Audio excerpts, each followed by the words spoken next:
दिल्ली विधानसभा चुनाव में कुछ ही दिन रह गए हैं, लिहाजा दिल्ली में सियासी हलचल तेज हो रही है। ऐसे में हमारे आज के साथों सवाल इसी मुद्दे से जुड़े होंगे, लेकिन सबसे पहले बात हम दिल्ली दंगों के आरोपी ताहिर हुसैन की करेंगे। दरअसल आरोपी ताहिर हुसैन को असदुद्दीन ओवैसी की पार्टी एआईएमआईएम ने विधानसभा चुनावों में मुस्तफाबाद से टिकट देने का ऐलान कर दिया है, जिसके बाद सियासी बवाल खड़ा हो गया। इसीलिए हमारा आज का सबसे पहला सवाल इसी से जुड़ा है कि दिल्ली दंगों के आरोपी को टिकट देने पर क्यों उठा सियासी उबाल। ताहिर अभी भी दंगों के आरोप में जेल में बंद है। बीजेपी ने भी ताहिर को टिकट देने पर ऐतराज जताते हुए इस हेट पॉलिटिक्स पूर्वी दिल्ली के मुस्तफाबाद सीट से ताहिर हुसैन को उम्मीदवार बनाया है। ताहिर हुसैन दिल्ली दंगों के मुख्य आरोपियों में से एक है।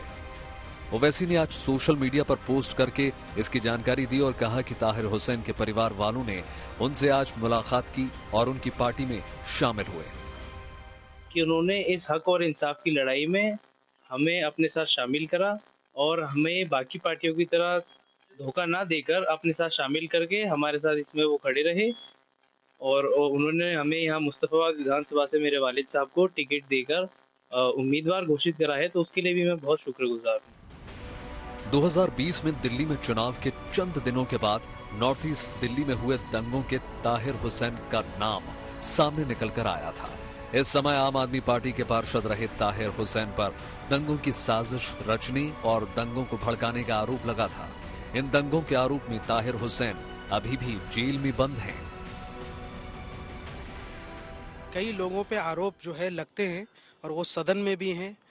केजरीवाल पे आरोप लगे, वो जेल में नहीं रहे क्या? मनीष सिसोदिया पे पूरी आम आदमी पार्टी की सरकार जो है जेल में रह करके आई है, आधे से ज्यादा। भारतीय जनता पार्टी के कितने सारे लीडर जो हैं वो कई बड़े बड़े आरोपों में हैं, जेल गए, फिर मंत्री भी हैं। तो मात्र आरोप लगने से किसी को लोकतंत्र में चुनाव लड़ने से आप नहीं रोक सकते। ताहिर हुसैन को चुनाव मैदान में उतारने के फैसले से बीजेपी भड़क गई है। बीजेपी ने ताहिर हुसैन को टिकट देने का विरोध करते हुए ओवैसी पर नफरत की राजनीति करने का आरोप लगाया है। ओवैसी ने मुस्तफाबाद से ताहिर हुसैन को अपना कैंडिडेट बनाया है।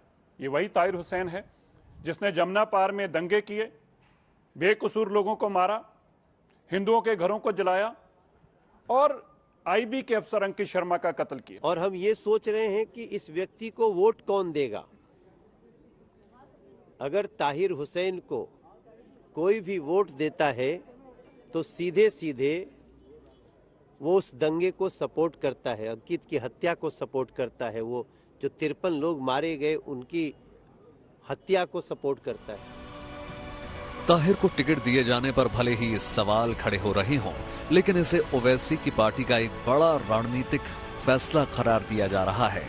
दरअसल नॉर्थ ईस्ट दिल्ली की जिस मुस्तफाबाद सीट से ताहिर हुसैन को टिकट दिया गया है, वहां की 40% आबादी मुस्लिम है। लिहाजा सीट पर मुस्लिम वोटर निर्णायक साबित होते रहे हैं। ऐसे में ओवैसी का प्लान ताहिर को टिकट देकर मुस्लिम वोटों को एकजुट करना है।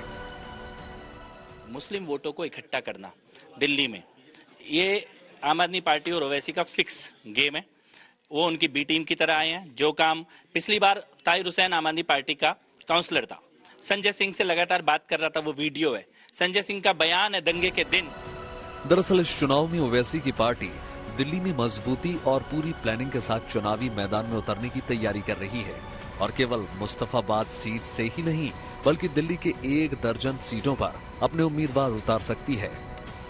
केजरीवाल साहब गुजरात में चुनाव नहीं लड़ते, महाराष्ट्र में नहीं लड़ते, हरियाणा में क्यों लड़ के गया है? कितने प्रतिशत वोट लेकर आए?